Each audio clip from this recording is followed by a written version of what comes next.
ஜெபம் செய்வோம். எங்கள் அன்பின் பரலோக பிதாவே, கர்த்தராகிய இயேசு கிறிஸ்துவின் மூலம் உம்மண்டலே வருகிறோம். தந்தையே, இந்த நாளிலே எங்களோடு கூட தேவ ஆவியானவர் தாமே, கிறிஸ்துவின் ஆவியானவராகிய தகப்பன் தாமே எங்களை பேசி வழிநடத்தும்படி இந்த நாளுக்குரிய உன்னதத்தின் ஆகாரத்தை, சத்தியத்தின் ஆகாரத்தை, ஒருபோதும் அழியவே அழியாத நித்திய போஜனமாகிய கர்த்தாவே உம்முடைய வார்த்தையாகிய வசனமாகிய போஜனத்தை எங்கள் ஆண்டவராகிய இயேசு கிறிஸ்து ஆவியானவர் மூலமாய் எங்களுக்கு தந்தருளும்படியாய் ஜெபிக்கிறோம். கிறிஸ்து இயேசுவின் நாமத்தினாலே தந்தையாகிய ஆவியானவரை சர்வ சாஷ்டாங்கமாய் பணிந்து தாழ பணிந்து உம்மை அழைக்கிறோம். தகப்பனாகிய இயேசு கிறிஸ்துவின் நாமத்தினாலே ஆவியானவரே உம்மை அழைக்கிறோம். வருவீராக. மண்ணூட்டை பொறுப்படுத்திக் கொள்ளும்.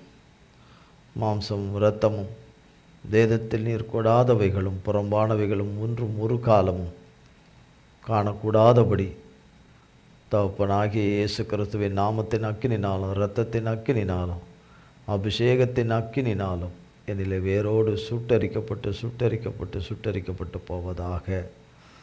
தகப்பனே, நீரே என்னை ஆண்டு கொள்ளும். உம்முடைய பிள்ளைகளை ஆண்டு கொள்ளும். ஆண்டவரே, உம்முடைய தெய்வீக பிரசன்னத்தினாலும் உம்முடைய நித்திய ஜீவ ஒளியினாலும் உம்முடைய கிருபா வரங்களினாலும் சாரத்தினாலும் சத்துவத்தினாலும் தேவனுடைய மன்னிப்பின் கிருபையின் அன்பினாலும் நித்திய ஜீவ ஒளியினாலும் என்னையும் உம்முடைய பிள்ளைகளை நிரப்பி ஆண்டு கொள்ளும். உமது கரத்திலே கொடுக்கிறோம். நீரை பொறுப்படுத்த கொள்ளுங்க. தந்தையாகிய பிதாவாகிய யெகோவா தேவனுடைய நாமமும் கர்த்தராகிய இயேசு கிறிஸ்துவனுடைய நாமமும் பரிசுத்த ஆவியானவராகிய தகப்பனாகிய உம்முடைய நாமமும் மாத்திரமே மகிமைப்படுவதாக. இயேசு கிறிஸ்துவின் மூலம் ஜெபிக்கிறோம் பிதாவே. ஆமென், ஆமென். கர்த்தருடைய நாமத்திற்கு ஸ்தோத்திரம். கர்த்தராகிய தேவன் நம்ம கொடுத்த வார்த்தை, அந்த வார்த்தையின் அடிப்படையில் தேவன் நம்மை நடத்தி வரார். கர்த்தரால் சடிதியில் உண்டாகும் விடுதலை என்கிற வார்த்தையில் பேசிக்கொண்டு வரார். மற்றொரு பக்கம் இருக்குது, கர்த்தரால் சடிதியில் உண்டாகும் அழிவும் இருக்குது. சத்துருக்களுக்கு அழிவு இருக்குது. கர்த்தருடைய வார்த்தையை கேளாதபடி, கர்த்தர் சொல்லினதற்கு செவி கொடாதபடி, கர்த்தருக்கு விரோதமாக செய்கிற காரியத்திலே கர்த்தர் எவ்வளவு எச்சரித்தும் எவ்வளவு கூப்பிட்டும் அதற்கு மனம் திரும்ப மாட்டோம் என்று எதிர்த்து நிற்கிறவர்களுக்கு சடிதிலே அழிவு உண்டாகும். அழிவு உண்டாகும்.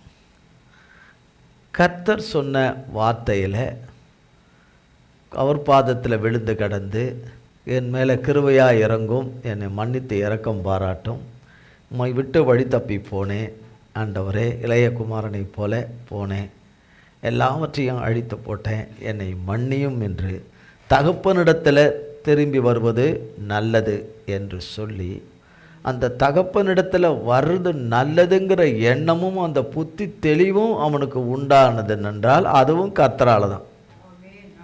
இல்லைன்னா அதுவும் வர்றதுக்கு டவுட்டு தான். அப்போ அந்த புத்தி தெளிவு தகப்பனிடத்தில் வந்துவிட வேண்டும் என்று அவனுடைய புத்தியின்படி, அவனுடைய புத்தினா சாத்தானுடைய புத்தியின்படி நடந்த காரியங்கள் எல்லாமே அவனை முற்றிலுமாக உருக்குலைத்து அழித்து போட்டு விட்டது. அவனுக்கு உண்டான யாவையும் அழிச்சிருச்சு. உள்ளான மனிதனுக்குள்ளும் அழிச்சிருச்சு. தகப்பன் தந்ததையும் அழிச்சிருச்சு. எல்லாவற்றையும் அழிச்சிருச்சு. ஆனால் தகப்பனுடைய உள்ளமோ இளையகுமாரனை மறக்காதபடி இளையகுமாரன் வேலையிலே நினைவுள்ளவராக இருந்து அவன் தன்னுடைய வழியிலே, தேவனுடைய வழியிலே அவன் நிச்சயமாக வருவான் என்று வாசற்படியிலே காத்திருந்த தகப்பன்.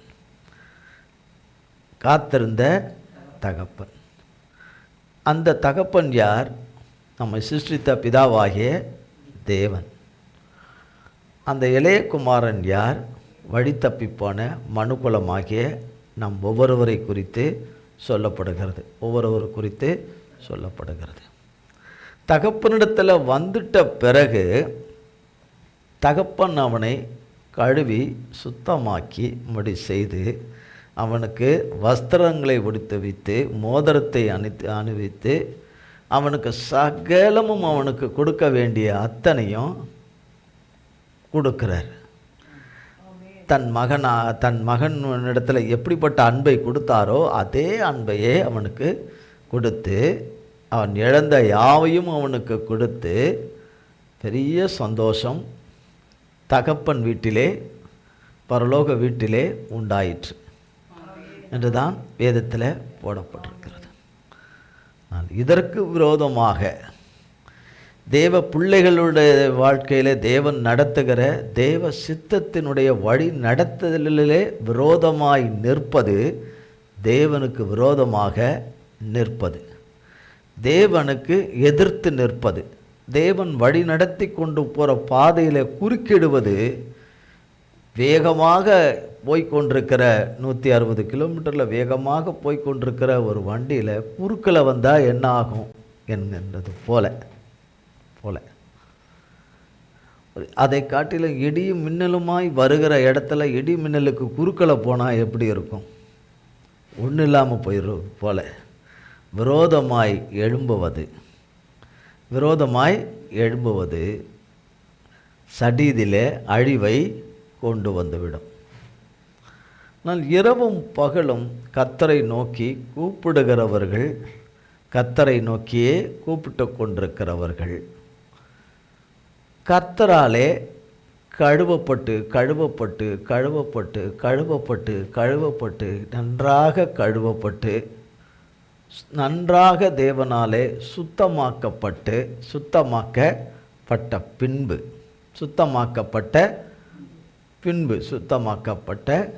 பின்பு எருசலேம் தேவாலயத்திலே தேவனுடைய பரிசுத்த பிரகாரங்களிலே பயன்பட வேண்டிய பரிசுத்த பாத்திரங்களுக்கென்று ஒரு ஒழுங்கு இருக்குது, அதற்கு ஒரு ஒழுங்குமுறை இருக்குது. அதுக்கு மகா பரிசுத்த மாக்குதலும் உடம்பிடுதலும் அதில் இருக்குது. அப்போ மகாராஜாவாகிய இயேசு மகாராஜாவுடைய மன விருப்பங்களை இந்த பூமியிலே அவர் நாமத்தினாலே நிறைவேற்ற அவர் சித்தம் கொண்டிருக்கிறவங்க வாழ்க்கையிலும் கர்த்தர் நன்றாக துலக்க வேண்டியதாய் இருக்குது. அவருடைய பிள்ளைகளை என்ன காரியத்துக்காக கர்த்தர் ஒவ்வொருவரையும் தெரிந்து கொண்டாரோ அதற்கு ஏற்ற ஒரு துலக்குதல் இருக்குது, நன்றாக துலக்குதல் இருக்குது, பொதுவான துலக்குதல் இருக்குது. ஆனால் அதை காட்டிலும் இது அதிக துலக்குதல் உள்ளது இருக்குது. அப்படிப்பட்ட விதத்தில் நடத்தி கொண்டு வரும்போது எந்த மனிதனுடைய ஞானத்துக்கும் புத்திக்கும் புலப்படாத வகையில் இருக்கிற அவருடைய பிள்ளைகளுடைய வாழ்க்கையின் வழிநடத்தலின் பாதையை பார்க்கும் பொழுது அதில் கர்த்தர் இருக்கிறார் என்பதையே அறிய முடியாதபடி இருக்கும். அதில் கர்த்தர் இருக்கிறாரான்னு சந்தேகமே இல்லவே இல்லைங்கிறது போல இருக்கும். ஆனால் இருக்கிறார். சடீதியில் மனுஷனுடைய பார்வையில் அது சடீதி, கர்த்தருடைய பார்வையில் அவர் முன் ஏற்படுத்தினது. அவருக்கு அது சடீதி இல்லை, அவருடைய பிள்ளைகளுக்கு அது சடீதியில் உண்டாகிற நன்மை, சடீதியில் உண்டாகிற அற்புதங்கள், சடீதில் உண்டாகிற அதிசயங்கள், சடீதில் உண்டாகிற பிரேக் த்ரூகள், திருப்புமுனைகள், சடீதில் உண்டாகிற சிறையிருப்பின் திருப்புதல்கள், சடீதில் உண்டாகிற கட்டுகள் எல்லாம் கட்டவிழ்க்கப்படுகிற கர்த்தராலே கட்டவிழ்க்கப்படுகிற காரியங்கள், சடீதில் வியாதிகள் சுகமாகிற காரியங்கள், சடீதில் பிரச்சனைகள் ஒன்றுமில்லாமல் போகிற காரியங்கள், சடீதில் கர்த்தராலே கடன்கள் ஒன்றுமில்லாமல் போகிற காரியங்கள். சடீதில் செய்வனை சூன்ய மந்திரங்கள் அவராலே அழிந்து போகிற காரியங்கள். சடீதில் எதிர்பாராத ப்ரொமோஷன்கள் கிடைக்கிற காரியங்கள். எதிர்பாராத நேரத்தில் கர்த்தர் ஏற்படுத்தி வைத்திருக்கிற வேலை அது. ஆனால் மனுஷனுக்கு எதிர்பாராத வேலையில், எதிர்பாராத நாட்களிலே அவனுக்கு புதிய வேலையை கொடுப்பது அவருடைய சடீதில் உண்டாகிற நன்மைகள், சடீதில் உண்டாகிற விடுதலைகள், சடீதில் உண்டாகிற ஆசீர்வாதங்கள். எத்தேச்சமாக தேவன் கொடுக்குற ஆசீர்வாதம் அல்ல, ஆதியிலே முன்குறித்த ஆசீர்வாதங்கள். இப்படி அநேகம் இருக்கிறது, அநேக காரியங்கள் இருக்குது.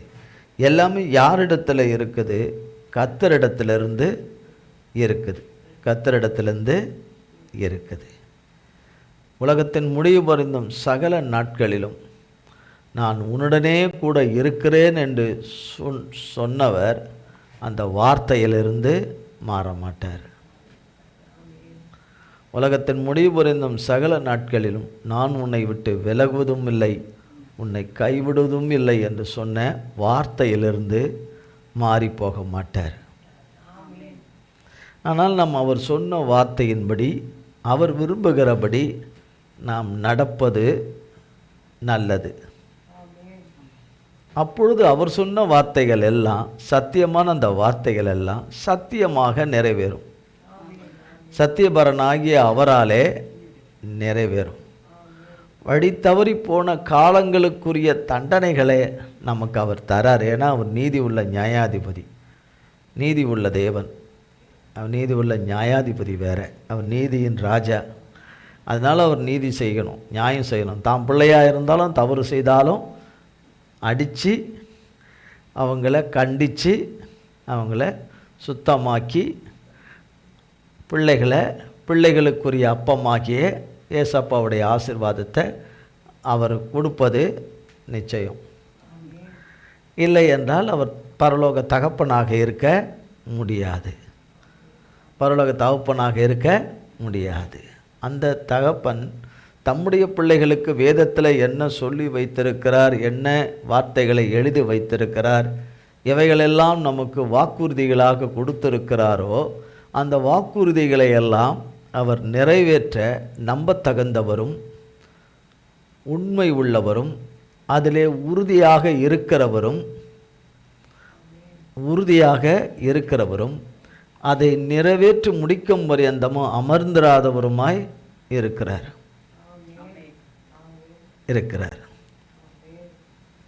அதுக்கு தான் காலையில் ஜெபம் பண்ணும்போது சொன்னார், சில மணி நேரங்கள் தான் கர்த்தருடைய சன்னிதானத்தில் இருக்கிறீங்க, மீதி நேரம் முழுசும் எங்கே இருக்கிறீங்களோ அவங்கவுங்க இருக்கிற இடத்துல இருக்கிறாங்க, அவங்கவுங்க போக்குவரவில் இருக்கிறாங்க, அவங்கவுங்களுடைய அலுவலகளில் அவங்கவுங்க காரியத்தில் இருக்கிறாங்க. அவங்க அதில் எப்படி இருக்கிறாங்கன்றது, எப்படி பேசிக்கிறாங்க, எப்படி நடந்துக்கிறாங்க, எதுக்கெல்லாம் செவி கொடுக்குறாங்க, என்ன மாதிரிலாம் இருக்கிறாங்க என்பதெல்லாம் தேவனுக்கும் அவங்களுக்கும் தான் தெரியும் என்று சொன்னார். என்ன உள்பட தான் எல்லாருக்கும் சொன்னார். அவரை ஆராதிக்க வந்திருக்கிற நமக்கு கடந்து போகிற பாதைகளில் இருக்கிற வலி வேதனைகளினால, சோர்வுகளினால, தாங்க மாட்டாத அவமானங்களினாலே, தலைகுனிவினாலே நாம் நிமிர முடியாது இருக்கிற நிலைமையை எல்லாவற்றையும் காண்கிற தேவன் இந்த நிலையிலும் அவரை உண்மையாய் ஆராதிக்க வேண்டும் என்று விரும்புவார். எல்லாமே நல்லா இருந்து ஆராதிக்கிறதுல ஒரு பெரிய விசேஷம் எதுவுமே கிடையாது.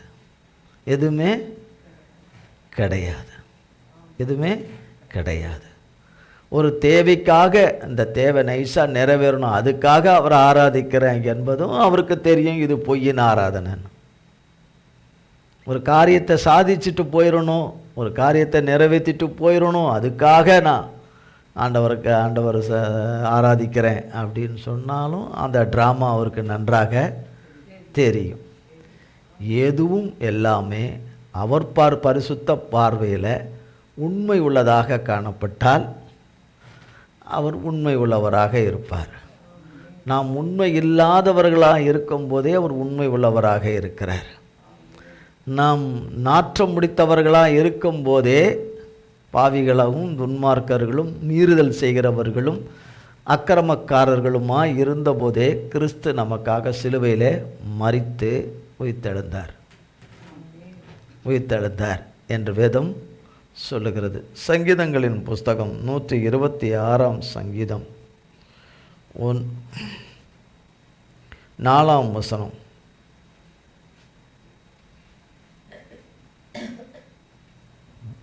கர்த்தாவே, தெற்கத்தி வெள்ளங்களை திருப்புவது போல எங்கள் சிறையிருப்பை திருப்பும். 1, 2, 3 சீயோனின் சிறையிருப்பை கர்த்தர் திருப்பும் போது சொப்பனம் காண்கிறவர்கள் போல் இருந்தோம். அப்பொழுது நம்முடைய வாய் நகைப்பினாலும் நம்முடைய நாவு ஆனந்த சத்தத்தினாலும் நிறைந்திருந்தது. அப்பொழுது கர்த்தர் இவர்களுக்கு பெரிய காரியங்களை செய்தார் என்று புறஜாதிகளுக்குள்ளே சொல்லிக் கொண்டார்கள். கர்த்தர் நமக்கு பெரிய காரியங்களை செய்தார், இது நிமித்தம் நாம் மகிழ்ந்திருக்கிறோம். இந்த வார்த்தையிலிருந்து தான் இந்த பிரசங்கத்தை கர்த்தருடைய ஆவியானவர் நம்மோடு கூட பேசிக்கொண்டு வரார். சத்துருக்களாகிய மனுஷர்கள் தேவ பிள்ளைகளுக்கு விரோதமாக போரிடுகிறவர்கள்,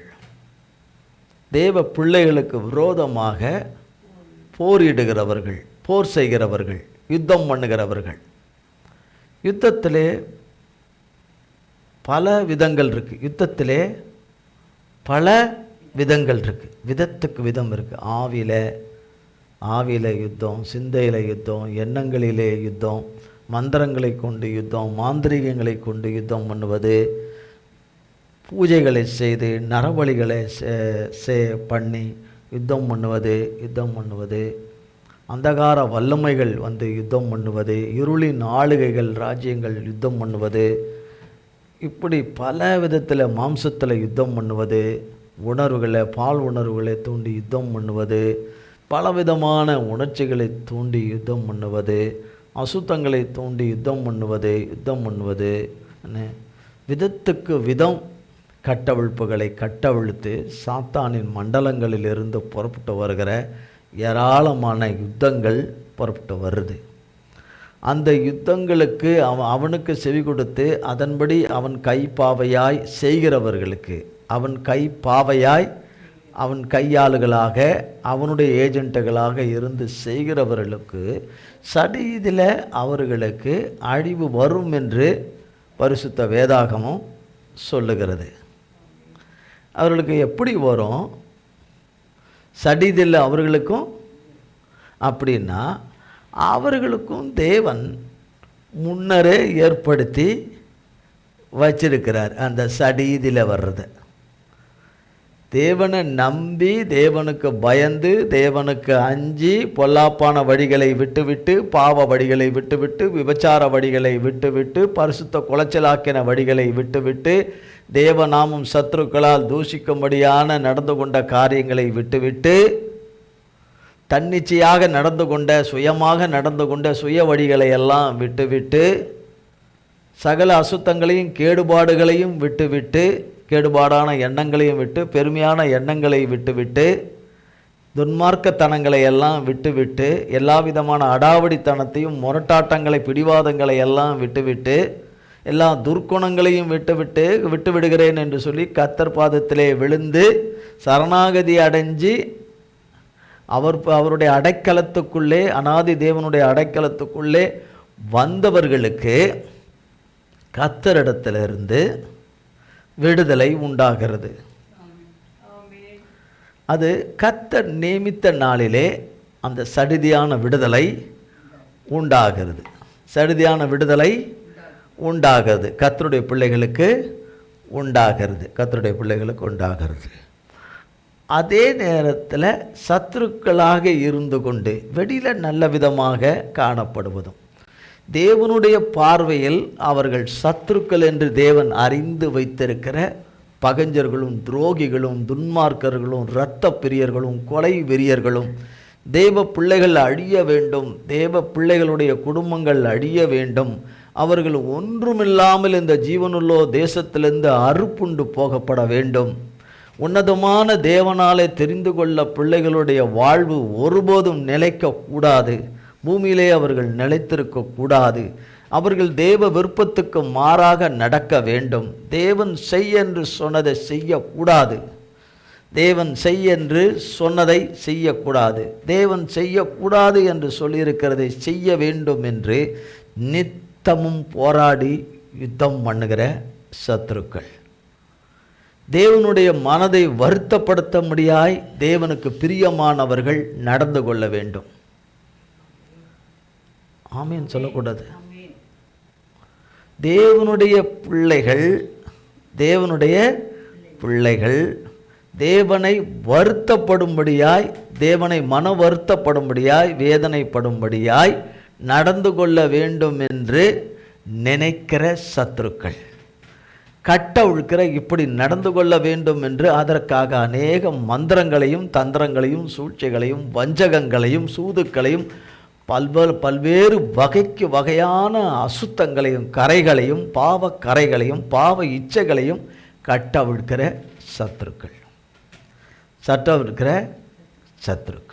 நித்தமும் ஓயாமல் அதிலே சோர்ந்து போகாதபடி, அதிலே இளைத்து போகாதபடி, அதிலே மனம் சலித்து போகாதபடி, அதில் ஓய்ந்து போயிடாதபடி, அதை விட்டு ஓடாதபடி, எவ்வளவு வேண்டுமானாலும் செலவு செய்வோம் என்று செலவு செய்து சொத்து பத்துகள் எல்லாம் அழிஞ்சாலும் பரவாயில்லை, ஒன்றில்லாமல் போனாலும் பரவாயில்ல, நானும் என்னுடையவர்களும் ஒன்றுமில்லாமல் போனாலும் பரவாயில்ல, தேவனுடைய நோக்கத்தில் இருக்கிற பிள்ளைகள் அழிய வேண்டும், தேவனுடைய விருப்பத்துக்குள்ள இருக்கிற பிள்ளைகள், விருப்பத்தின் சித்தத்தில் இருக்கிற பிள்ளைகள் அழிய வேண்டும், எப்பேற்பட்டாவது அழிய வேண்டும் என்கிற அரக்கர்கள் அரக்கிகள் ஆண்கள் பெண்கள் அநேகர் இந்த பூமியிலே நிறைந்திருக்கிறார்கள். அப்படிப்பட்டவர்களுக்கு தேவனுடைய கரத்திலிருந்து, மனுஷனுடைய கரத்தினுடைய மனுஷனுடைய திட்டத்தில் இருந்தல்ல, தேவனிடத்திலிருந்து அவனுக்கு சடீதில் அழிவு வருது. சடீதில் அவனும் அவனை சேர்ந்தவர்களுக்கு அழிவு வருது. தேவனுடைய பிள்ளைகளுடைய ஆசீர்வாதத்தை நித்தமும் தடை செய்கிற சத்துருக்கள், தேவ பிள்ளைகளுக்கு நன்மை கிடைக்கக்கூடாதபடி செய்கிற சத்துருக்கள், தேவனுடைய பிள்ளைகளுக்கு கொஞ்சம் பணம் கிடைக்கவே கூடாதபடி செய்கிற சத்துருக்கள், கடன் அடைக்கப்படவே கூடாதபடி செய்கிற சத்துருக்கள், தேவ பிள்ளைகள் ஆரோக்கியம் அடையக்கூடாது, சுகம் அடையக்கூடாது, வியாதி அவர்களை விட்டு நீங்கக்கூடாது என்று செய்து கொண்டிருக்கிற சத்துருக்கள், தேவ குடும்பங்கள் சிதறுண்டு போக வேண்டும், தேவ பிள்ளைகள் தேவ நோக்கத்திலே இருக்கக்கூடாது, அதை விட்டு பிரிந்து தேவனுடைய அழைப்பின் சித்தத்துக்குள்ளே இருக்கக்கூடாது, சாத்தானுடைய வழிகளுக்குள்ளே அவனுடைய கையின் பாவைகளாய் மாறிப்போக வேண்டும், பலவிதமான கெட்ட பழக்க வழக்கங்களுக்கு அடிமையாகி போக வேண்டும், தவறான உறவு முறைகளுக்குள்ளே கடந்து போக வேண்டும், தேவன் அருவருக்கிற மனிதர்களோடு கூட போய் தொடர்பு வைத்துக் கொள்ள வேண்டும், தேவன் விலக்கீறு என்று சொல்லுகிற ஸ்திரீகளோடு போய் ஐக்கியம் வைத்துக் கொள்ள வேண்டும், தவறான சிநேகிதங்களை ஏற்படுத்தி கொள்ள வேண்டும், தேவன் கொடாத சபைகளுக்கு போக வேண்டும்,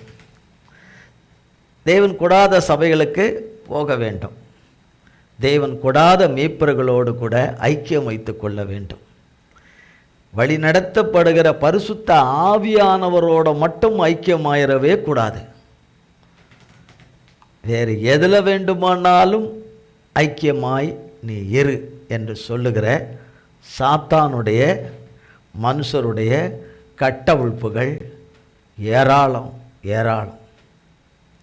ஆனால் அதையெல்லாம் ஒட்டுமொத்தமாய் அழிக்க வல்லமை உள்ளவர், சர்வ வல்லமை உள்ள மீட்பராகிய கர்த்தராகிய இயேசு கிறிஸ்து ஒருவரே.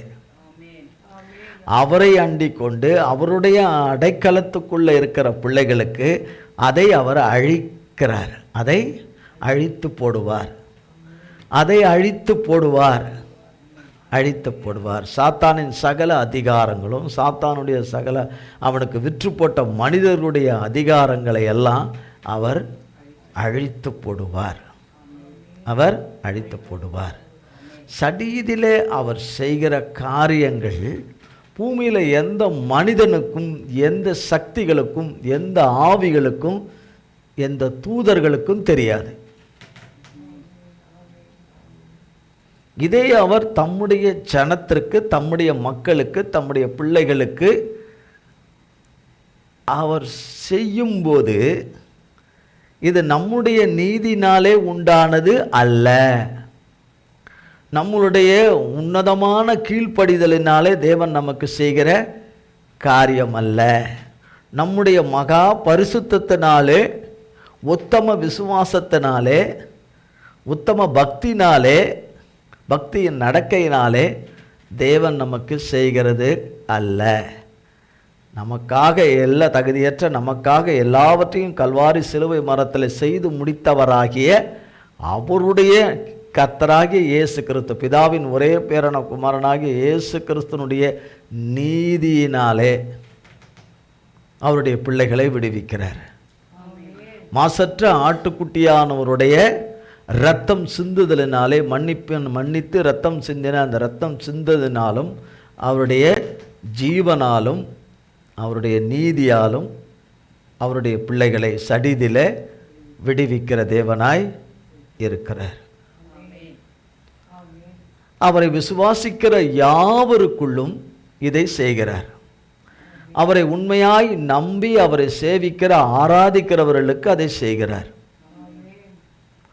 செய்தவரோடு கூட, இதை செய்தவரோடு கூட நிலைத்திருந்தால் அவருடைய முடிவில்லாத ஆளுகையில், அவருடைய முடிவில்லாத அவருடைய அரசாட்சியில், ராஜாதி ராஜா அமர்ந்து அரசாட்சி செய்கிற அரசாட்சியில் நாம் குடிமக்களாக இருப்போம். இல்லை என்றால் இல்லை, இல்லை என்றால் இல்லை. இப்பிரபஞ்சத்துக்குரியவைகளையே எனக்கு வேணும், எனக்கு கொடுத்துடுங்க. பரலோகம் இருக்கோ இல்லையோ எனக்கு தெரியாது, உங்கள் ஆளுகை இருக்கோ இல்லையோ எனக்கு தெரியாது, அங்கே நான் குடிமகளாக இருப்பனோ தெரியாது. இங்கே நான் சாத்தான் கொடுக்குறத குடிச்சிக்கிட்டு, அவன் சொல்கிறதெல்லாம் கேட்டு தின்னுக்கிட்டு, அவன் கொடுக்குறதெல்லாம் குடிச்சிக்கிட்டு நான் இங்கே இருக்கிறேன், அவன் குடிமகனாக இருக்கிறேன், என்னை முதலேருந்து என்னை ரிலீஸ் பண்ணி விட்ருங்க, எனக்கு அது போதும், எனக்கு நீங்களும் வேணாம் எதுவும் வேணாம் அப்படின்னு போகிறவங்களுக்கு கிடையாது, கிடையவே கிடையாது. உன்னதமான ஒருவர் நமது பார்வையில் உருப்படாதவர்களாகிய நாமே உருப்படாமல் பண்ணிக்கிட்ட நம்முடைய பார்வையில் அவர் உருப்படாதவராகவும், ஒரு உருப்படியான ஒரு காரியத்தை அவர் செய்ய திராணி இல்லாதவரை போலவும், யாரு? சர்வ வல்லமுள்ள தேவனாகிய கர்த்தர் திராணியற்றவராகவும், பலனற்றவராகவும், உபயோகமற்றவராகவும், ஒத்தாசை செய்ய மனமில்லாதவராகவும், சக்தியிலே இல்லாதவராகவும் காணப்படுவது போல காணப்படலாம். ஆனால் அது உண்மை அல்ல. அதையெல்லாம் நம்ம தான், அவர் இல்லை. அவர் அவருடைய பிள்ளைகளுக்கு எழும்பும்போது, அவர் எழும்பி வரும்போது,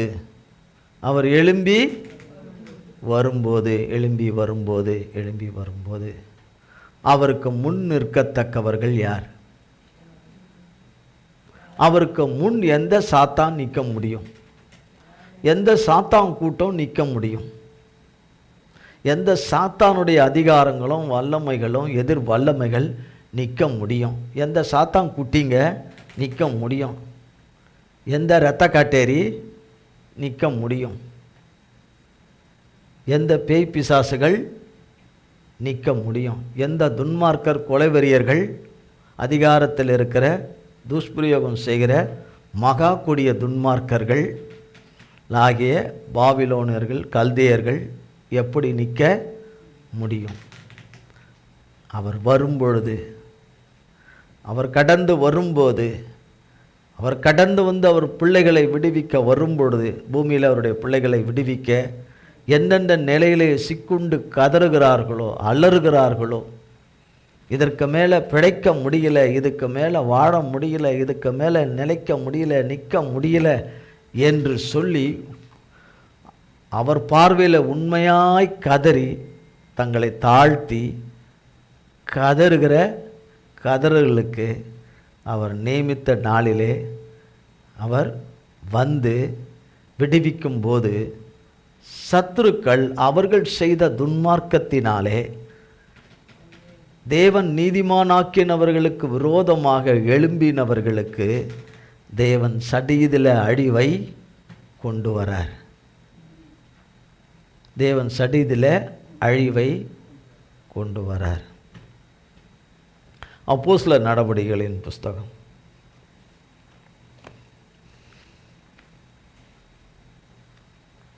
12ஆம் அதிகாரம்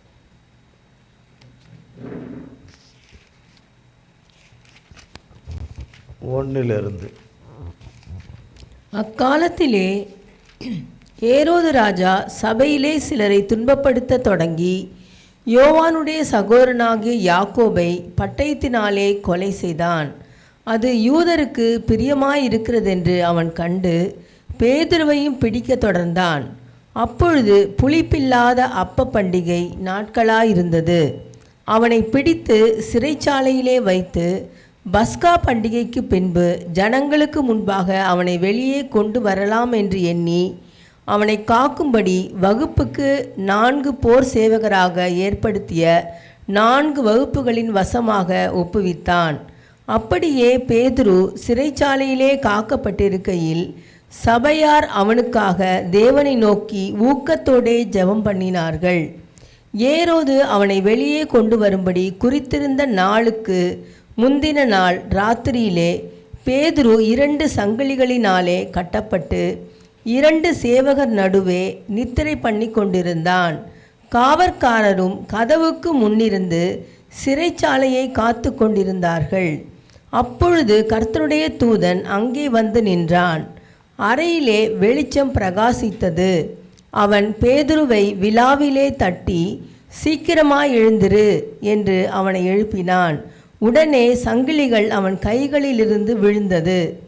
தூதன் அவனை நோக்கி, உன் அறையை கட்டி உன் பாதரட்சைகளை தொடுத்துக்கொள் என்றான். அவன் அந்தபடியே செய்தான். தூதன் பின்னும் அவனை நோக்கி, உன் வஸ்திரத்தை போர்த்து கொண்டு என் பின்னே வா என்றான். அந்தபடியே அவன் புறப்பட்டு அவனுக்கு பின் சென்று தூதனால் செய்யப்பட்டது மெய் என்று அறியாமல் தான் ஒரு தரிசனம் காண்கிறதாக நினைத்தான். அவர்கள் 1ஆம் காவலையும் 2ஆம் காவலையும் கடந்து நகரத்திற்கு போகிற இருப்பு கதவண்டையிலே வந்தபோது அது தானாய் அவர்களுக்கு திறவுண்டது. அதன் வழியாய் அவர்கள் புறப்பட்டு ஒரு வீதி நெடுக நடந்து போனார்கள். உடனே தூதன் அவனை விட்டு போய்விட்டான். பேதுருவுக்கு தெளிவு வந்தபோது, ஏரோதின் கைக்கும் யூத ஜனங்களின் எண்ணங்களுக்கும் என்னை விடுதலையாக்கும்படிக்கு கர்த்தர் தம்முடைய தூதனை அனுப்பினார் என்று நான் இப்பொழுது மெய்யாய் அறிந்திருக்கிறேன் என்றான். அவன் இப்படி நிச்சயித்து கொண்டு மார்க்கு என்னும் பேர் கொண்ட யோவானுடைய தாயாகிய மரியாள் வீட்டுக்கு வந்தான். அங்கே அநேகர் கூடி ஜெபம் பண்ணி கொண்டிருந்தார்கள். பேதுரு வாசற்கதவை தட்டின போது ரோதை என்னும் பேர் கொண்ட ஒரு பெண் ஒற்று கேட்க வந்தாள். அவள் பேதுருவின் சத்தத்தை அறிந்து சந்தோஷத்தினால் கதவை திறவாமல் உள்ளே ஓடி பேதுரு வாசலுக்கு முன்னே நிற்கிறார் என்று அறிவித்தாள். அவர்கள், நீ பிதற்றுகிறாய் என்றார்கள். அவளோ அவர்தான் என்று உறுதியாய் சாதித்தாள். அப்பொழுது அவர்கள், அவருடைய தூதனாய் இருக்கலாம் என்றார்கள். பேதுரு பின்னும் தட்டி கொண்டிருந்தான். அவர்கள் திறந்தபோது அவனை கண்டு பிரமித்தார்கள். அவர்கள் பேசாமல் இருக்கும்படி அவன் கையமர்த்தி, கர்த்தர் தன்னை காவலிலிருந்து விடுதலையாக்கின விதத்தை அவர்களுக்கு விவரித்து, இந்த செய்தியை யாக்கோபுக்கும் சகோதரருக்கும் அறிவியுங்கள் என்று சொல்லி புறப்பட்டு வேறொரு இடத்திற்கு போனான். பொழுது விடிந்த பின்பு பேதுருவை குறித்து சேவகருக்குள்ளே உண்டான கலக்கம் கொஞ்சமல்ல. அவ்வளோதான், கொஞ்சம் அல்ல. அப்போஸ்தலர் 12ஆம் அதிகாரம் 1ஆம் வசனம். அக்காலத்திலே, எந்த காலத்தில்? அக்காலத்தில் ஏசப்பா மனித அவதாரமாய் வாழ்ந்து கொண்டிருந்த இந்த காலத்தில் பரமேறியாச்சு. அதுக்கு பிறகு சீஷர்கள் பெந்தேகோஸ்து நாளிலே ஆவியானவராலே நிரப்பப்பட்டு கர்த்தர் கொடுத்த ஊழியத்தை செய்ய ஆரம்பித்து விட்டார்கள். அந்த ஆரம்பித்து கொண்டிருக்கிற வேளையில் கர்த்தருக்கு மிகவும் பிரியமான ஒரு சீஷன் என்று வேதத்தில் இருக்குது. 12 சீஷர்களில் கர்த்தருக்கு மிகவும் எல்லாருமே அவருக்கு பிரியமானவங்க தான். ஆனால் அவருக்கு ரொம்ப பிரியமானவன் என்று சொல்லப்படுகிற யோவான் என்கிற அவர்தான் வயதில் குறைந்தவர். சீஷர்களிலே வயதில் குறைந்தவர். அவர் ஏசப்பாவுடைய மார்பிலே எப்பொழுதும் சாய்ந்து கொண்டிருக்கிறவர். ஏசப்பா ஊழியம் செய்த காலத்திலே அவர் அமர்ந்திருக்கும் போது அவருடைய மார்பிலே சாய்ந்து கொள்கிற ரொம்ப உரிமை எடுத்து அவர் மேலே சாய்ந்து கொள்கிற ஒரு சீஷன். மற்ற 11 பேரும் மேலே தேவன் வைத்திருக்கிறார், அதே யோவானுக்கு மேலே வைத்திருக்கிறார், அதே அன்பை தான் வைத்திருக்கிறார். ஆனால் யோவான் தேவன் மேலே வைத்திருந்த அன்பு மற்ற சீஷர்களை காட்டிலும் அதிகம். தேவனை பற்றி கொண்டு அவர் மேலே நேசத்தை வைத்தது அதிகம். அந்த சீஷனுடைய சகோதரன் யாக்கோபு, அவரும் ஒரு சீஷர்களில் ஒருத்தர். அவரை இந்த ஏரோது ராஜா பட்டயத்தால் வெட்டி கொண்டு போட்டுட்டான்.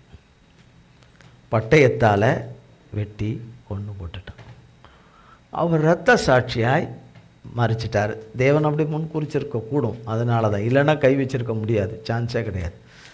ஆனால் அதை செய்ததுனால 1ஆம் வசனம் சொல்லுகிறது, ஏரோது ராஜா சபையிலே சிலரை துன்பப்படுத்த தொடங்கி. ஏரோது ராஜாவுக்குள்ளே இருக்கிற சாத்தான் துன்புறுத்த தொடங்கி. அதுக்கப்புறம் தான் வருது யோவானுடைய சகோதரனாகிய யாக்கோவை பட்டயத்தினாலே கொலை செய்தான் என்று. அது யூதருக்கு ரொம்ப பிரியம். யெகோவா தேவனை மட்டும்தான், கிறிஸ்துவை ஏற்றுக்கொள்ளாமல் மறுதளிக்கிற கூட்டம் அந்த யூதர்கள், அந்த வகையான யூதர்கள். அவர்களுக்கு இது ரொம்ப பிரியமாக இருக்குது. இவங்களை துன்பப்படுத்துறது, இவங்களை சிறைச்சாலையில் தள்ளுறது, இவங்களை அடிக்கிறது, கொல்றது, இவங்களை கொலை செய்கிறது அவங்களுக்கு ரொம்ப சந்தோஷமாக இருக்கிறதுனால அந்த சந்தோஷத்தை இன்னும் அதிகமாக்கி நிறைவேற்றணும்னு. எப்படி? தேவ பிள்ளைகளை துன்புறுத்தவும் அவர்களை அடிக்கவும் அவங்களுக்கு என்னென்னலாம் செய்யணுமோ, வார்த்தையால், நடக்கையால், கிரியால், செயலால், பார்வையால், என்னென்ன வகையில். அதுக்கு முன்னாடி சொன்னார் இல்லையா, மந்திரம், தந்திரம், சூழ்ச்சி, வஞ்சகம், என்னென்ன அதிகாரம், வல்லமை என்னென்ன இருக்குதோ ஒட்டும் மொத்தம் இந்த சாத்தானு கொடுக்குற மொத்தத்தையும் வச்சுக்கிட்டு என்னென்னலாம் பண்ணணுமோ அத்தனையும் பண்ணுறாங்க. எல்லாத்தையும் பிடிச்சி கட்டு, அத்தனையும் இதை பிடிச்சி கட்டு, அதை பிடிச்சி கட்டு, இதை பிடிச்சி மூளையை பிடிச்சி கட்டு, மண்டையை பிடிச்சி கட்டு, சிறுமூளையை கொடு, பெருமூளையை பிடிச்சி கட்டு, இப்போ கேட்டுட்டு இருக்கும்போது கண்ணை பிடிச்சி கட்டு, காதை பிடிச்சி கட்டு, அதை பிடிச்சி கட்டு, தொண்டையை பிடிச்சி கட்டு, நாக்கு பிடிச்சி கட்டு, தொண்டைக்குழியை பிடிச்சி கட்டு, உள்நாக்கை பிடிச்சி கட்டு, சரீர அவயங்களை பிடிச்சி கட்டு, எல்லாத்தையும் கட்டு. கர்த்தருக்கேற்ற சிந்தனை இல்லாதிருக்கும்படி கட்டு, கர்த்தருக்கேற்ற எண்ணங்கள் இல்லை, பரிசுத்தருக்கேற்ற எண்ணங்கள் இல்லாதபடி கட்டு, உன் மனம் போன போக்கில் கெட்டு போன நீ தேவனிடத்தில் புத்தி தெளிவாகி வந்துடாத. தேவனிட்ட வந்துட்டா நிச்சயமாய் பாவ மன்னிப்பு உண்டு. ஒரு தண்டனை இருந்தாலும் அந்த தண்டனை காலத்துக்கு பிறகு தேவன் சுபிட்சமாய் வாழ செய்கிற காலம் இருக்குது. பிரச்சனைகளை நீக்கி, சிரமங்களை நீக்கி, வேதனையை நீக்கி, மனக்காயங்களை நீக்கி, கட்டுகளை எல்லாம் முற்றிலுமாய் அகற்றி, நஷ்டங்களை எல்லாம் லாபமாக்கி, எழுந்த காலங்களை திரும்ப கொடுத்து, எழுந்த காலங்களை எல்லாம் திரும்ப கொடுத்து, இழந்த ஆயுசு காலங்களையும் திரும்ப கொடுத்து, வாழ்நாளையும் கூட்டி கொடுத்து, இழந்த சுகங்களை, ஆரோக்கியங்களை, இழந்த பணங்களை எல்லாம் கொடுத்து, என்னென்ன நம்ம இருக்கோ அது எல்லாம் அவர் கொடுத்து, செய்கிறவர்கிட்ட வந்துடக்கூடாது. பாவிகள் மனம் திரும்பி தேவனிடத்தில் வந்துடக்கூடாது. பரிசுத்தர்கிட்ட, உத்தமர்கிட்ட, நீதிபரர்கிட்ட, சத்தியபரன்கிட்ட, நித்திய ஜீவனை கொடுக்கக்கூடியவர்கிட்ட, மீட்கக்கூடியவர்கிட்ட, விடுவிக்கிறக்கூடியவர்கிட்ட, ரட்சிக்கிறவர்கிட்ட, விடுதலை நாயகன்கிட்ட, சர்வ ஐஸ்வர்ய சம்பந்தர்கிட்ட வரக்கூடாது. வரவே கூடாது, வரக்கூடாது என்று என்னென்ன வகைக்கு வகை சொல்லப்பட்டதோ, முன்பு சொல்லப்பட்டதோ, அதுபோல துன்புறுத்து, என்னென்ன விதத்திலலாம் துன்புறுத்தும்.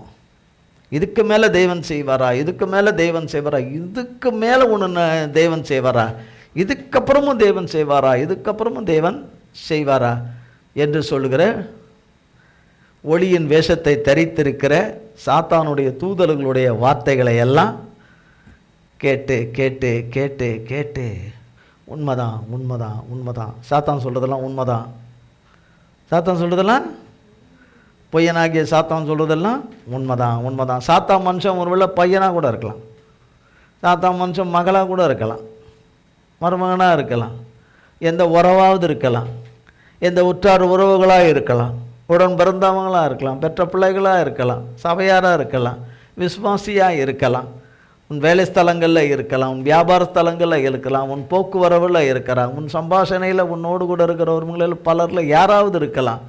பலர் அதை செய்யலாம், பலர் அதை பேசலாம், பலர் அதை நித்தமும் சொல்லிக்கிட்டே இருக்கலாம்.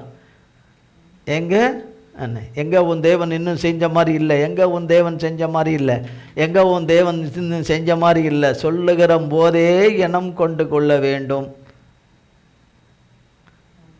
அவர்கள் யார் என்று. அவர்கள் நீ நம்புகிற தேவன் செய்திருவார், நான் நம்புகிற தேவன், நம்முடைய தேவன் செய்திருவார் என்று சொன்னால் அது தேவனுடைய ஜனம், அது தேவ ஜனம். தேவனுக்கு கொடுக்குற ஒரு நாள் இருக்கும், கூட வச்சிருவார். தேவனிடத்தில் தானே எல்லாரும் கேட்குறோம். அப்படித்தான் இந்த பேதுருவுக்கு சிறைச்சாலையில் வைக்கப்பட்ட பொழுது அவருடைய அவருடைய பிள்ளைகள், அவருடைய சபையை சேர்ந்த பிள்ளைகள் எல்லாம் தேவனிடத்தில் முறையிடுகிறார்கள்.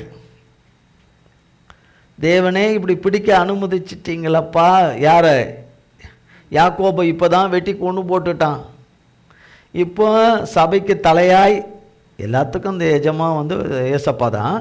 ஆனால் இந்த சபையில் உள்ளவர்களுக்கு சீஷர்களில் பேதுருவை தான் ஹெட்டாக வச்சுருக்கிறார், ஏசப்பா ஏற்படுத்தி வச்சிருக்கிறார். இந்த சபையின் மேல் நாளை கட்டுவேன் என்று சொன்ன தேவன், பாதாளத்தின் வாசல்கள் அதை மேற்கொள்வது இல்லை என்று, இந்த கல்லின் மேல் என் சபையை கட்டுவேன் என்று சொன்ன தேவன். அப்போ பேதுருவை குறித்து அவர் சொல்லப்பட்ட வார்த்தையின்படி பேதுருவை அதற்கு முதன்மையாக வைத்து நடத்துகிறார். அவருக்கு அது அவர்களுக்கு எல்லாருக்கும் அவங்கள வழி நடத்துகிற ஒரு தலைவனாக இருக்கிறார், பேதுரு இருக்கிறார். அப்போ அவரையே கொண்டு போய் பிடிச்சி வச்சுட்டானே இந்த ராஜா. இந்த ராஜாவுக்கிட்ட இல்லாத அதிகாரமா? ராஜா கிட்ட எல்லா அதிகாரமும் இருக்குது, அவங்ககிட்ட எல்லா அதிகாரமும் இருக்குது. அவங்ககிட்ட எல்லா போர் சேவகர்களும் இருக்கிறார்கள், எல்லா இராணுவ சேவகர்கள் இருக்கிறாங்க. அவன் பதவியிலையும் இருக்கிறான், அதனால் அவனுக்கு அதிகாரம் இருக்குது. அவங்க எதை நினச்சாலும் எந்த நேரத்தில் யாரை வேணாலும் கொண்டு போட்டு விடுவான். அவன் கையில் போய் பேதுரு மாட்டும்படியாக ஆகிப்போச்சு. பேதுருவை கொண்டு போய் அங்கே கொண்டு வச்சுக்கிட்டானே. அதில் அவர் எத்தனை நாள் இருந்தார் என்று நமக்கு விவரம் தெரியல.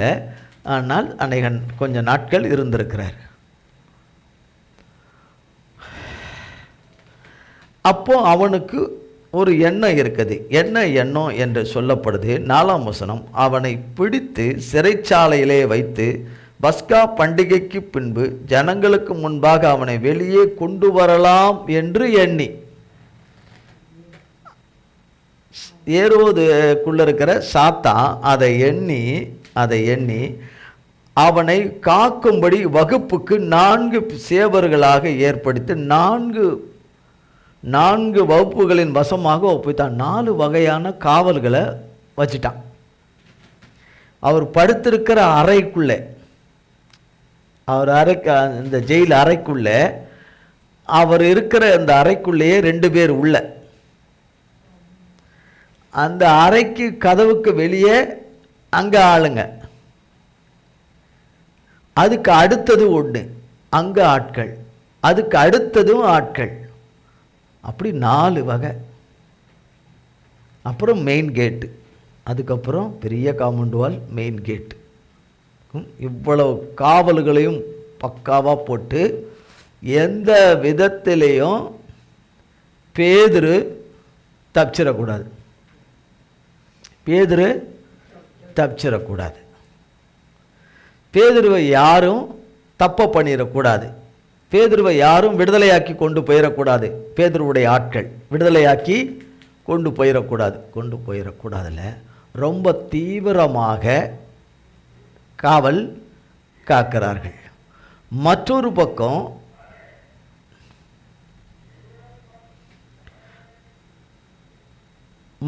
பக்கம் தேவனுடைய பிள்ளைகள் அங்கே ஜெபம் செய்து கொண்டிருக்கிறார்கள். தேவனை கேள்வி கேட்டுக்கிட்டு எல்லாம் இருந்திருக்க மாட்டார்கள். நம்மை போல ஏன் இந்த சிறையிருப்பு, ஏன் இது இன்னும் அந்த சிறையிருப்பு, ஏன் இது போய் ஏரோது ராஜா கையில் மாட்டிக்கணுமே, அவன் அதிகாரத்தில் போய் மாட்டிக்கணுமே, அவன் அதிகார வல்லமைகளுக்குள்ளே போய் மாட்டிக்கணுமே, அது உள்ளே போய் கிடக்கிறோமே அப்படின்னு இல்லை. அவர்கள் எல்லாம் ஒருமிக்க தேவனை நோக்கி தொடர்ந்து ஜெபித்து கொண்டே இருக்கிறார்கள். எத்தனை நாட்களாக ஜெபித்து கொண்டிருந்தார்கள் என்று தெரியாது. இரவும் பகலும் அவரை நோக்கி, தகப்பனை நோக்கி ஜெபித்து கொண்டே இருக்கிறார்கள். அவர்கள் நோக்கம் என்ன? ஜெபிக்கிறவங்க நோக்கம் என்ன? எதுக்காக ஜெபிக்கிறாங்க?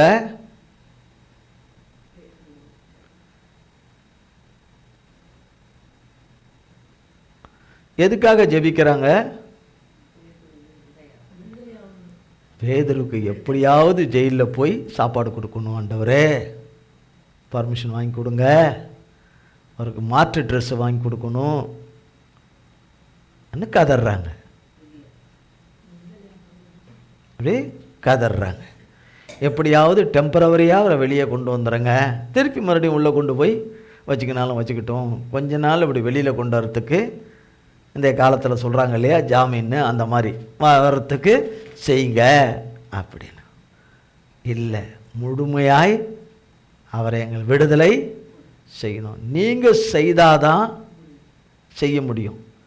ஏரோது ராஜா கிட்ட ஆள் அனுப்பி தெரிஞ்சவங்க வேண்டியவங்கெல்லாம் பேசினாலும் வேலைக்கே ஆகாது. நீங்கள் வந்தாதான்னு கேட்டிருப்பாங்க. ஆனால் இப்படியே பேதுருவை கொண்டு வந்து வைப்பான் என்று தேவன் முன்னரே ஏரோதை குறித்து, ஏரோதனுக்குள்ளே இருக்கிற சாத்தானை குறித்து தேவன் அறிஞ்சு இருந்ததுனால, ஒருவேளை இவங்க ஜெபம் பண்ணாமல் விட்டுருந்தா கூட, அந்த ஜெபம் கூட அறகுறை ஜெபமாக இருந்து கருத்துள்ள ஒரு ஜெபமாக, கர்த்தருக்கு மனதுக்கு ஏற்புடைய ஒரு ஜெபமாக இல்லாமல் போயிருந்தாலும், ஒருவேளை போயிருந்தால், அங்கே அப்படி இல்லை, போயிருந்தாலும் கூட கர்த்தர் பேதுருவை விடுவிக்கணும்னு தீர்மானித்தது. கர்த்தர் பேதுருவை விடுவிச்சிடணும்னு அவர் தீர்மானித்த தீர்மானம். ஏன்னா அவர் தீர்மானத்திலிருந்து, அவர் தீர்மானத்தின் சித்தத்திலிருந்து பிறந்தவர் தான் பேதுரு. அவர் சித்தத்தினால தான் கர்த்தராகிய இயேசு கிறிஸ்து கடற்கரைக்கு வரும்பொழுது மீன் பிடித்து கொண்டிருக்கிற அவர்களை பார்த்து, மீன் வலைகளை எல்லாம் சரி பார்த்து கொண்டிருந்த அவர்களை பார்த்து, உங்களை மீன் பிடிக்கிறவர்களாக்குவேன் என்று சொல்லி அழைத்தது கர்த்தர் தான். பேதுரு நான் வரேன்லாம் கேட்கல, நான் வரேன் ஆண்டவரே, நான் உங்கள் பிள்ளை வரேன், உங்கள் பின்னாடி வரேன், உங்கள் சீசனாக என்னை ஏற்றுக்கங்கன்னு அவர் கேட்கல. ஏசப்பா தான் வந்து அழைத்தார், ஏசப்பா தான் அழைத்து தெரிந்து கொண்டார். ஆனால் ஏசப்பா இந்த உலகத்துக்கு வந்து அவரை கூப்பிட்டு அவரை தெரிந்து கொண்டு அவருக்கு பெயரிட்ட போது, சீஷர்களுக்கு 12 பேருக்கும் பெயரிடுகிறார். அந்த பெயரிட்டு அவர்களை சீஷராக அப்போஸ்தலராக ஆக்குகிறார். அதுக்கு முன்னதாகவே அவர் சித்தத்திலையும் திட்டத்திலையும் தீர்மானத்தில் பிறந்துட்டவங்க இந்த சீஷர்கள், இந்த பேதுரு. அதனால் அவர் கரத்திலிருந்து அவர் வைத்திருக்கிற நாள் பரியந்தமும், பூமியிலே தேவன் பேதுருக்கு வைத்திருக்கிற கடைசி மூச்சு பரியந்தமும் பேதுருவை யாராலும் அழிக்க முடியாது, பேதுருவை வேற யாராலையும் சாகடிக்க முடியாது. சாகடிக்க முடியாது. துன்புறுத்துறாங்க, வேதனைப்படுத்துகிறாங்க, உபத்திரவப்படுத்துகிறாங்க, எல்லையில்லாத அவமானப்படுத்துகிறாங்க, கெட்ட கெட்ட வார்த்தையில் பேசுகிறாங்க, இன்னும் என்னென்ன பண்ணணுமோ அத்தனையும் பண்ணுறாங்க. ஆனால் பண்ணுகிறவர்கள் நிலைக்க மாட்டார்கள். அவர்கள் விரும்பாத சிறையிருப்புகள் அவர்களிலே வரும். தேவனுக்கு விரோதமாக எழும்புகிறவர்கள், எங்களுக்கு தேவன் சொல்லி தேவனுடைய ஆவில எங்களுக்கு சொல்லி தெரிஞ்சுக்க வேண்டிய அவசியம் இல்லை என்று சொல்லுகிறவர்கள், எங்களுக்கு வேத வசனத்தை சொல்லணும்னு எங்களுக்கு அவசியமே கிடையாது, நாங்கள் அதிலெல்லாம் கற்று கைத்தேர்ந்தவர்கள், அதிலே கரை கண்டவர்கள் என்று சொல்லுகிறவர்களும் சிறைபிடிக்கப்படுவார்கள். பேதுருவோ கர்த்தராலே விடுதலையாக்கப்படுவார். அப்போ எண்ணி இப்படிப்பட்ட ஒரு காவலை ஏற்படுத்தி வைத்திருக்கும் பொழுது 5ஆம் வசனம், அப்படியே பேதுரு சிறைச்சாலையிலே காக்கப்பட்டிருக்கையில் சபையார் அவனுக்காக தேவனை நோக்கி ஊக்கமாக ஜெபித்து கொண்டிருந்தார்கள். ரொம்ப இன்னும் அதிகமாக நாள் நெருங்குது, ஏரோது குறித்த நாள் நெருங்குது, பேதுருவை கொன்று போட வேண்டும் என்று அவன் குறித்த நாள் நெருங்குது. சபையார் இன்னும் என்ன செய்கிறாங்க? தேவனை நோக்கி என்ன செய்கிறாங்க? ஊக்கமாக ஜபித்து கொண்டிருக்கிறாங்க. ஊக்கமாக ஜபம் பண்ணினார்கள். 6ஆம் வசனம், ஏரோது அவனை வெளியே கொண்டு வரும்படி குறித்த நாளுக்கு முந்தின நாள் ராத்திரியிலே, அது ராத்திரி எந்த நேரமோ ராத்திரியிலே பேதுரு 2 சங்கிலிகளினாலே கட்டப்பட்டு, அப்படின்னா இதுலையும் இங்கேயும் கட்டி வச்சிருக்காங்க, 2 காலையில் கட்டி வச்சுருக்காங்க, 2 சங்கிலிகளால் கையும் காலையும் கட்டி வச்சுருக்காங்க. அப்போ கட்டி வச்சுருக்காங்கன்னா அதுக்கு லாக்கு. அப்போ இங்கே சங்கிலிங்க தொங்கும், கீழே காலுக்கு கீழெல்லாம் லாக்கு பிடிச்சி இப்படி லாக்கு. அதெல்லாம் சின்ன சின்ன கம்பியாக இருக்கும். அந்த கம்பி சின்ன சின்ன பிரேஸ்லெட்டில் இருக்கிற மாதிரி அந்த கப்புகள் இருக்கும். அந்த கப்புகள் இருக்கும். பெரிய கப்பில் ஒன்றுமே பண்ண முடியாது. அப்படிப்பட்ட இதில் இருக்கிற சூழ்நிலையில் கட்டப்பட்டு 2 சேவகர்கள் நடுவே நித்திரை பண்ணி கொண்டிருந்தான். 2 சேவகர்கள் அங்கே நின்றுக்கிறாங்க. அவங்க 3 பேருமா தூங்கிட்டு இருக்கிறாங்க. 3 பேரும் அந்த ஜெயிலில் தூங்கிட்டு இருக்காங்க இல்லையா? இல்லை. காவல் காக்கிறவன் தூங்க முடியுமா? தூங்க முடியாது. ஆனால் பேதுரு என்ன செய்கிறாரு? அவர் தூங்குறார். இந்த சூழ்நிலையில் அடுத்த நாள் தலையை எடுக்க போகிறான் என்ற சூழ்நிலையில் தூங்க முடியுமா? தூங்க முடியுமா? தலை எடுக்க போகிறாங்க, நாளைக்கு காலையில் எடுக்க போகிறாங்கன்ற சூழ்நிலையில், நாளைக்கு எத்தனை மணியும் எடுக்க போகிறாங்கன்ற சூழ்நிலையில் தூங்க முடியுமா? முடியாது. நமக்கே தெரியும் தூங்க முடியாதென்று. ஆனால் அவன் நித்திரை பண்ணி கொண்டிருந்தான் என்று வேதம் சொல்லுகிறது. காவல்காரரும் கதவுக்கு முன்னிருந்த சிறைச்சாலையை காத்து கொண்டிருந்தார்கள். திடீரென்று சடீதில 7ஆம் வசனம், கர்த்தருடைய தூதன் அங்கு வந்து நின்றான். கர்த்தர் உடைய தூதன் அவனா வந்துட்டானா என்ன? கர்த்தர் அனுப்புகிறார். வந்தவுடன் முதல்ல வந்தது தேவனுடைய வெளிச்சம் பிரகாசித்தது.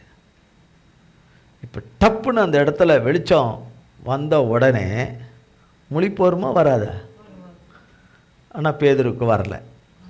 ஆழ்ந்த நித்திரையாக இருக்கார். என்னவா இருக்கார்? ஆழ்ந்த என்ன நடக்குது, ஏது நடக்குது, என்ன இப்படி பிரகாசமான ஒரு வெளிச்சம். இந்த வெளிச்சம்லாம் இல்லை, அது வேறு தேவனுடைய வெளிச்சம். இந்த வெளிச்சம் வந்த மாத்திரத்தில் அவர் முழிப்பு தட்டின மாதிரியே இல்லை. ஏனென்றால் அவன் பேதுருவை விழாவில தட்டி, விழான்னா இங்கே இருக்கிறது தான் விழான்னு சொல்கிறாங்க, இது இல்லை, இதுதான். இங்கே தட்டுன்னு தட்டுறாருன்னா அப்போ நல்லா தூங்கிட்டுருக்காரு, நல்லா தூங்கிட்டுருக்காரு. அப்போ தட்டி அவனை எழுப்பினான்.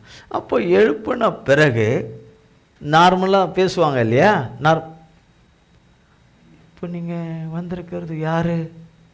இங்கே நாங்கள் 3 பேர் தானே இருந்தோம், அந்த 2 பேருன்னு இல்லையா?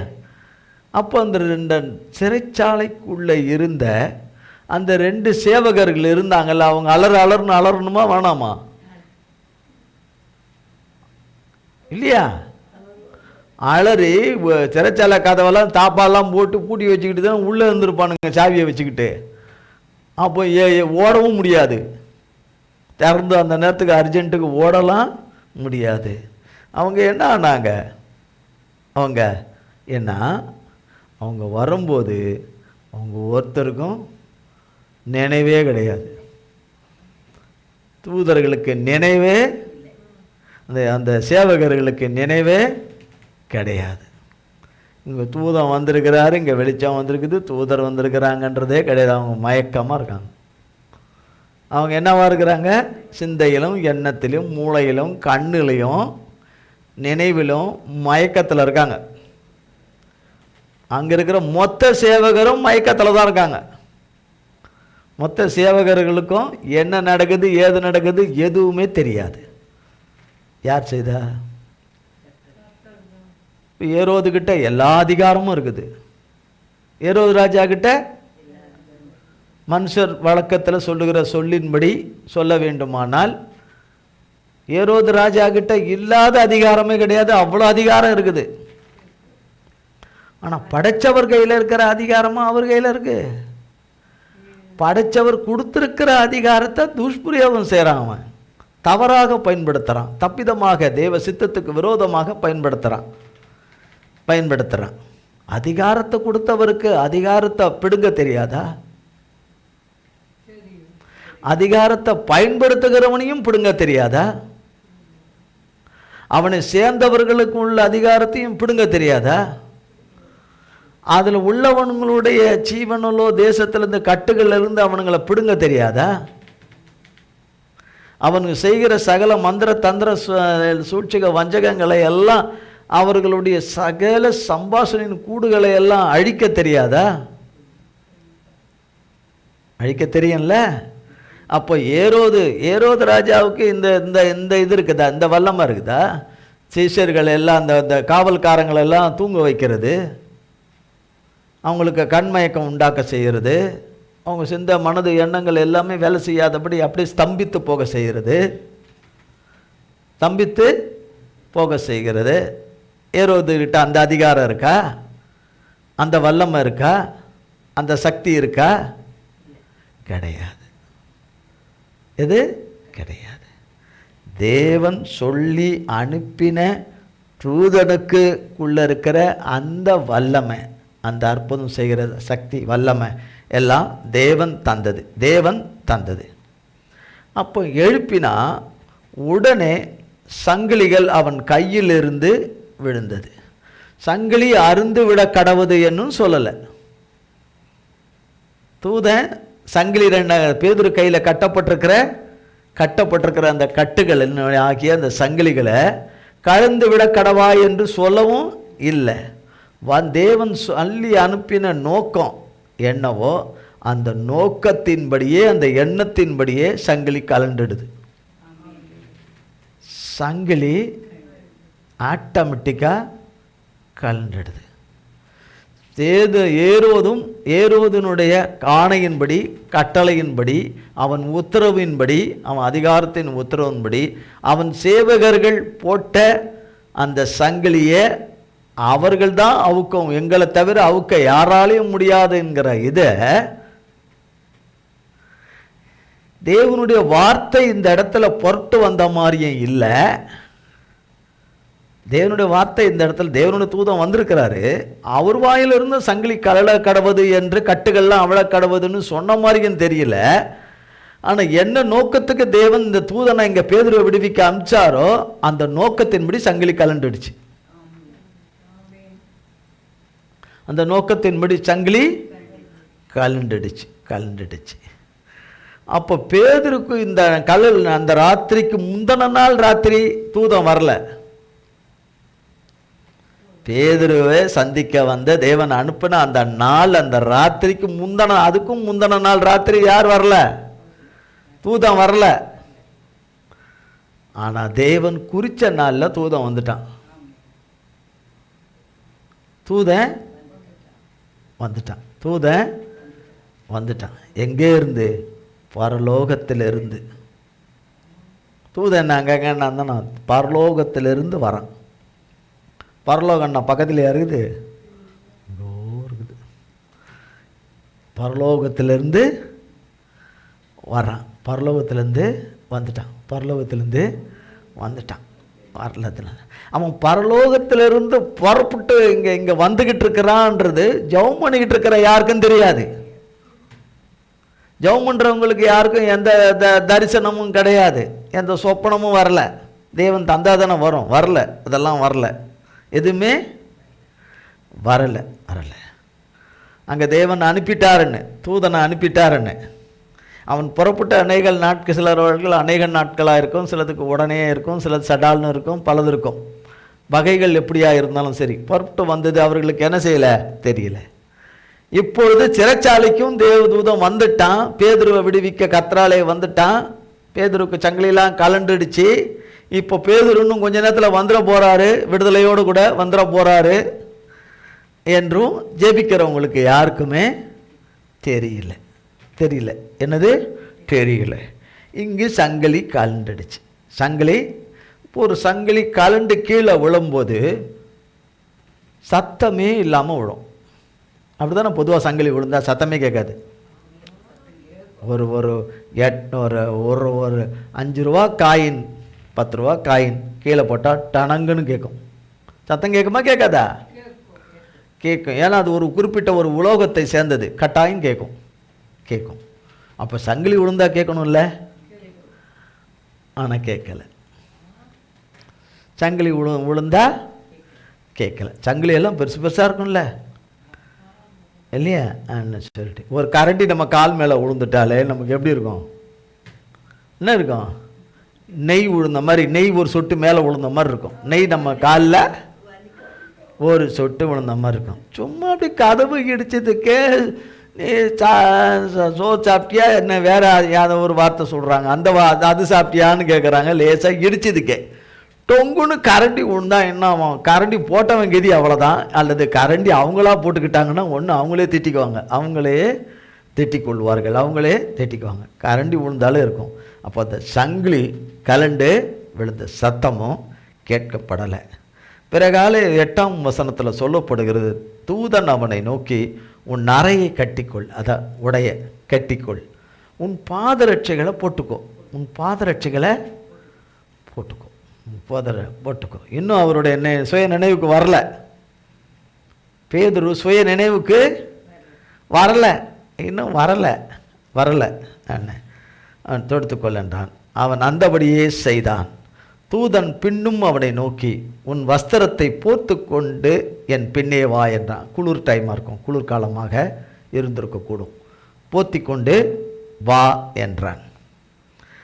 இப்போ அவன் வா என்று சொல்லும் பொழுது அவங்க இருந்த அந்த அறை கதவு, அந்த கேட்டு, அதனுடைய இது எல்லாமே திறந்துருச்சு. அதை திற அப்படின்னு தூதன் சொல்லலை. பேதுருவை விடுவிக்கணும் என்று தேவன் அனுப்பிச்ச அந்த நோக்கமும் எண்ணமும் அவர் கட்டளை இட்டதும் அந்த கேட்டெல்லாம் பணிஞ்சிருச்சு. அந்த கேட்டு, பூட்டு, சங்கிலி எல்லாமே பணிஞ்சிருச்சு. பேதுருவை கட்டக்கூடாது, கட்டிக்கிட்டு இருக்கக்கூடாது. இனி பேதுருவின் கருத்தில் அந்த கட்டு இருக்கக்கூடாது, கட்டாகிய நான் இருக்கக்கூடாதுன்னு கழட்டுக்குச்சு. தாப்பால் ஆகிய நான் இருக்கக்கூடாது கழட்டுக்குச்சு. பூட்டை ஆட்டோமேட்டிக்காக கழட்டுக்குச்சு. ராஜாவுடைய உத்தரவுக்கு எல்லாம் பணிஞ்சிருச்சு, விருப்பத்துக்கு எண்ணத்துக்கு பணிஞ்சிருச்சு.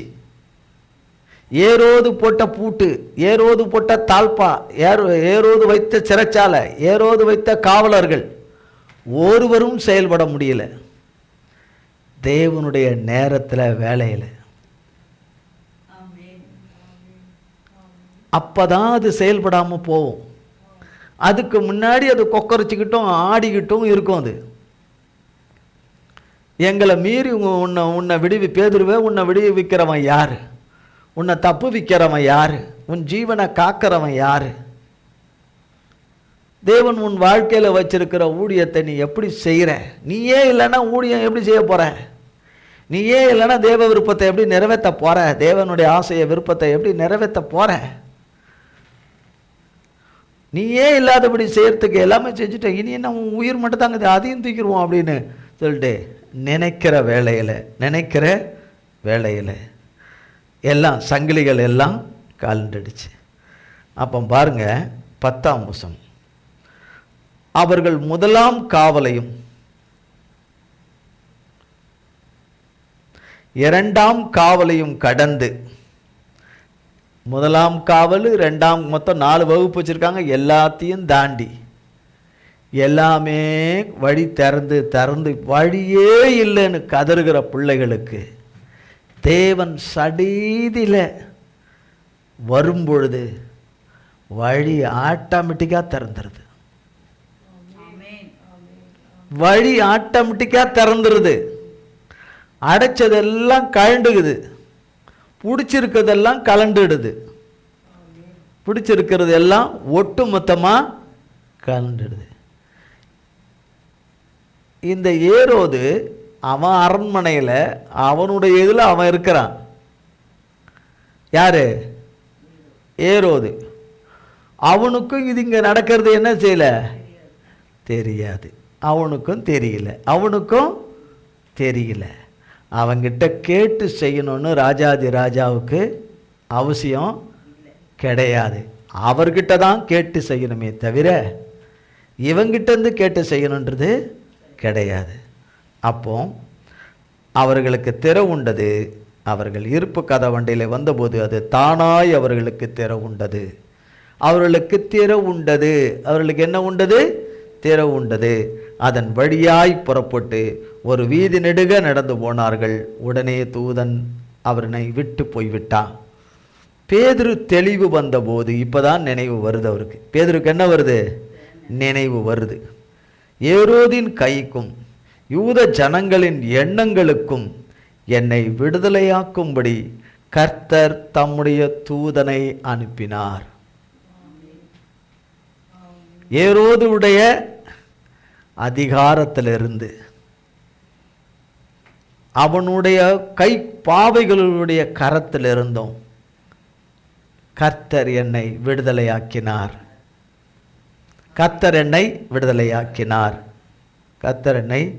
விடுதலையாக்கினார். 12ஆம் அதிகாரம் 9ஆம் வசனத்தில் ஒரு தரிசனத்தை காண்கிறதாக பேதுரு நினைத்தான் என்று போடப்பட்டிருக்கு. ஒரு தரிசனத்தை காண்கிறதாக பேதுரு நினைக்கிறார். ஆனால் ஒரிஜினலாகவே நடக்குது அவர் விடுதலையாகி. ஆனால் ஒரு தரிசனங்க 126ஆம் சங்கீதத்தில் என்ன வாசித்தோம்? சொப்பனம் காண்கிறவர்களாக, ஒரு தரிசனம் காண்கிறவர்களாக இருந்தார்கள். ஆனால் காண்கிறவர்கள் போல இருந்தார்கள். ஆனால் உண்மையான காரியம் என்ன? கர்த்தர் தம்முடைய பிள்ளைகளுக்கு சிறையிருப்பை திருப்பினார் என்று சொப்பனம் காண்கிறவர்களை போல எண்ணினோம், இருந்தோம். கர்த்தர் இங்கு பேதுரு சொப்பனம் காண்பது போல, ஒரு தரிசனம் காண்பதை போல நினைத்தார். ஆனால் அது சொப்பனமும் தரிசனம் அல்ல, ஒரிஜினலாகவே தேவனுடைய கரம் அவரை விடுவித்தது. அவருடைய பிள்ளைகளுக்கும் இதையே செய்ய வல்லமை உள்ளவராய் கர்த்தர் இருக்கிறார்.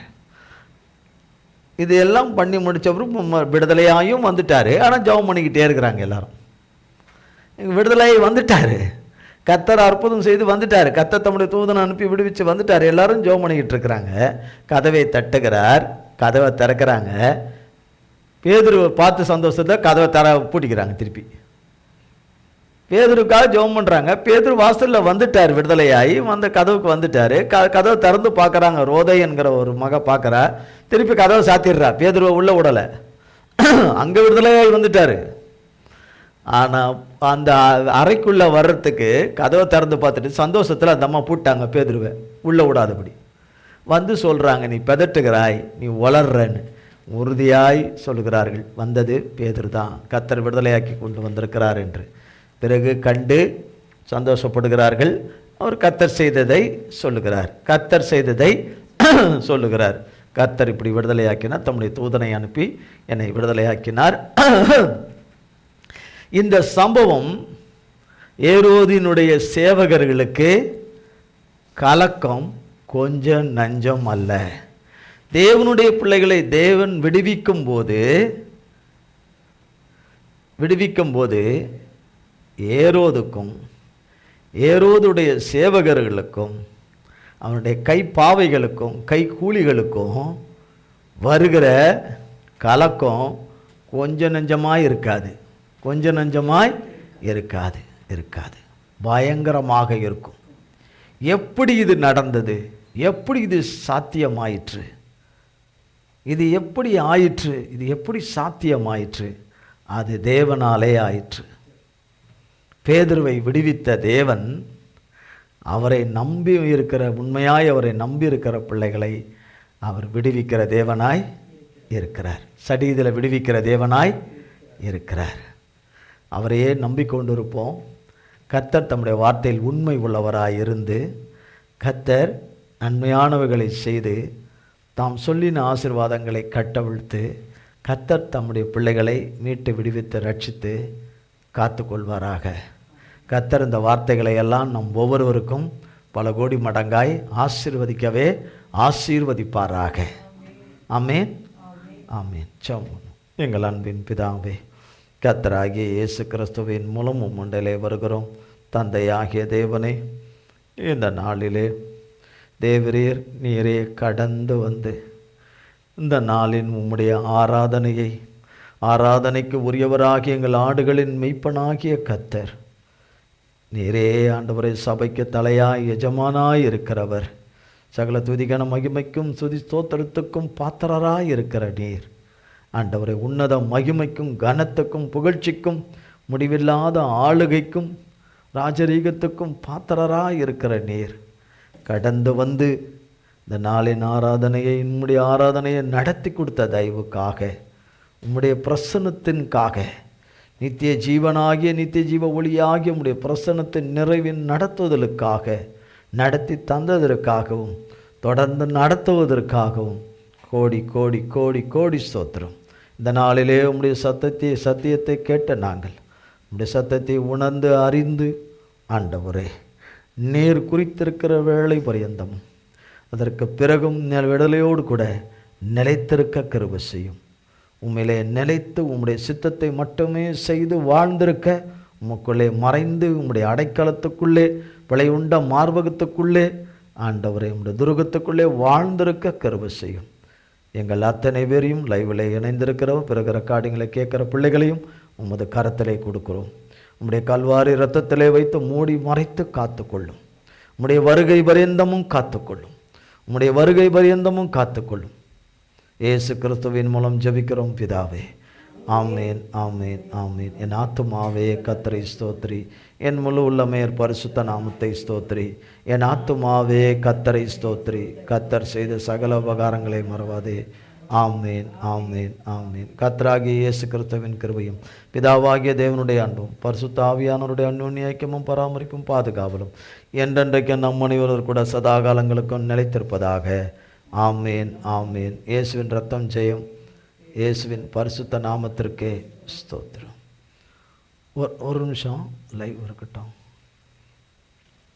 நாளை மறுதினம் செவ்வாய்க்கிழமை ப்ரேயர் மீட்டிங் நடைபெறும், உபவாச கூட்டம் நடைபெறும்.